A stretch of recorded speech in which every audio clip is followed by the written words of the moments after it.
this thing took almost a minute and a half to actually get started. This video is about unprofessional professionals. I want you to imagine that you go to a police officer and you need to turn in a murder, and instead of that officer listening to you and you try to turn in that murder, he starts telling you about how he got into being a police officer because his uncle was murdered. So you're there to try to show evidence and to try to explain to him what's going on, and he's going off about himself. There's a point to this with unprofessional people who are not professionals. They are not supposed to be trying to do this job. It's not their job.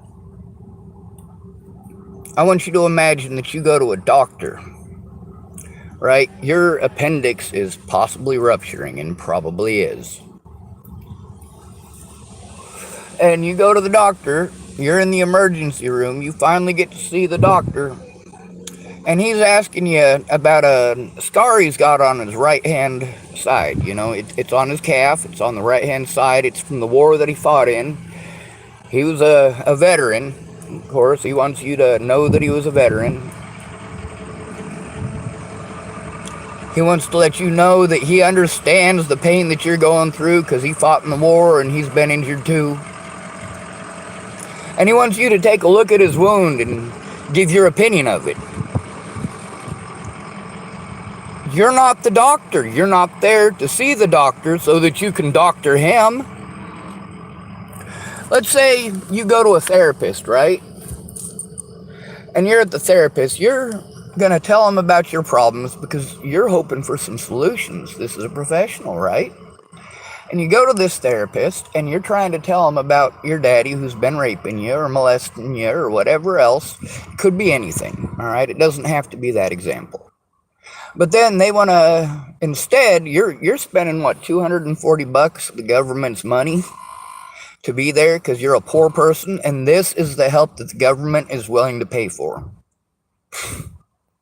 And you go there, and this person is telling you, your therapist is telling you about how she was molested when she was a kid, and she goes off for an entire $240 worth of the government's money about herself. And then, of course,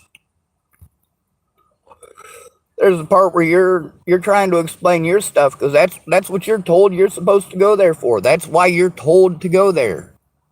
And you've gone there and you've tried this, and all these professionals just keep wanting to talk over you. And the thing that all of these professionals are not supposed to do,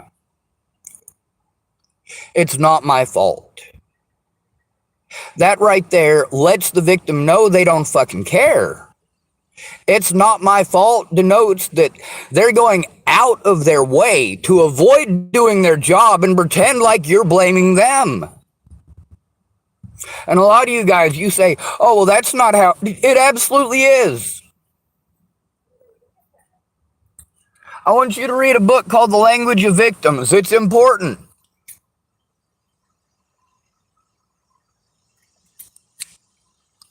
The things that you say, that you blow us off with, those pretty words, that a bird in the hand is worth a shit in the bush.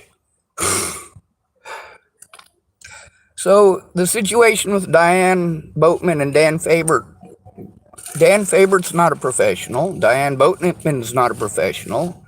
Those pretty memes, when you're trying to turn in your predators and people are giving you pretty memes, they're literally blowing you off. In their mind, they're doing something good. In their mind, they're trying to help as much as they can, but they're not fucking listening. They're busy talking about themselves. Dan Fabert recently, yesterday, matter of fact, he wanted to type a bunch of shit. First of all, the stuff that I needed him to admit to, like the shit with Layla Johnson. Of course, there are 2 mandated reporters in that string, and they get to see that if they look. If they choose not to look, well, they're not doing their jobs. Now, of course, Dan admits to the stuff with Layla Johnson. He admits that he didn't go to the cops. He didn't even try. He didn't even try to make a police report by his own admission, but then he wants to throw stuff in my face that he wasn't there for. He did this often. Anytime there was an argument between me and somebody else, Dan Faber automatically took the other person's side. I'm trying to tell him at Shannon Alvarado is about the volatile environment that I was in. And you guys want to say, oh, well, you got yourself into that. No, I went to the professionals first. They were very unprofessional.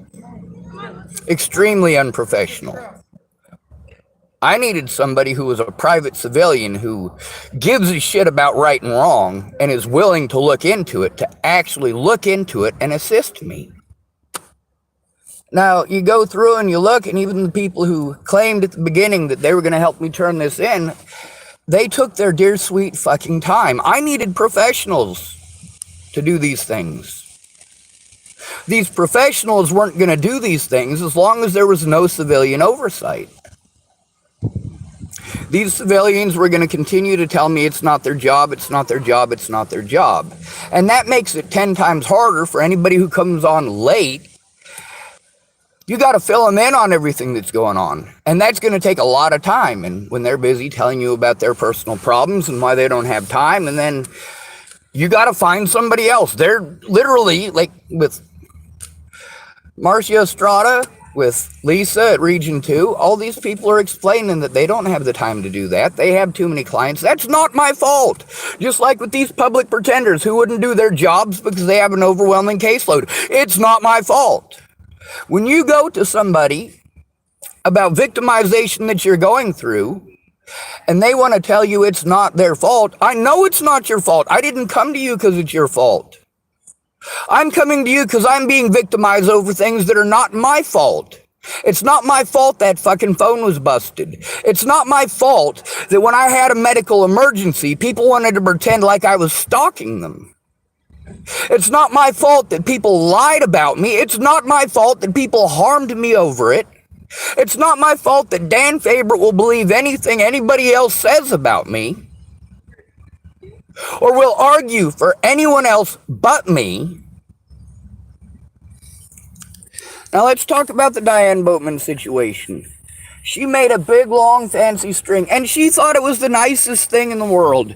She really did. She thought this was the greatest thing in the world, that she was typing a bunch of bird in the bush is worth fucking a shit in the bush and all this other crap, right? And it was pretty long, and you can tell, you know, she genuinely took her dear sweet time to make sure that she typed out as many pretty nice things as she fucking could, and I let her know that's not help. That is exactly what I've been speaking out about. I don't need pretty fucking words. I need actual help. Dan Faber wanted to be a fucking asshole to me about that.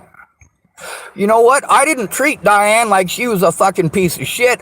I broke down all of those fucking memes that she wanted to type up. I made an entire video dedicated to how those pretty words are not the help that I need. Those pretty words don't get someone in person to look at it and to go in with me to turn in these fucking crimes. If you don't go with me, these professionals do not have to be professional. They have no incentive to be professional. They have every incentive to blow you off because nobody fucking cares. They are overwhelmed with their caseloads, and they have to pick and choose. It's called triage.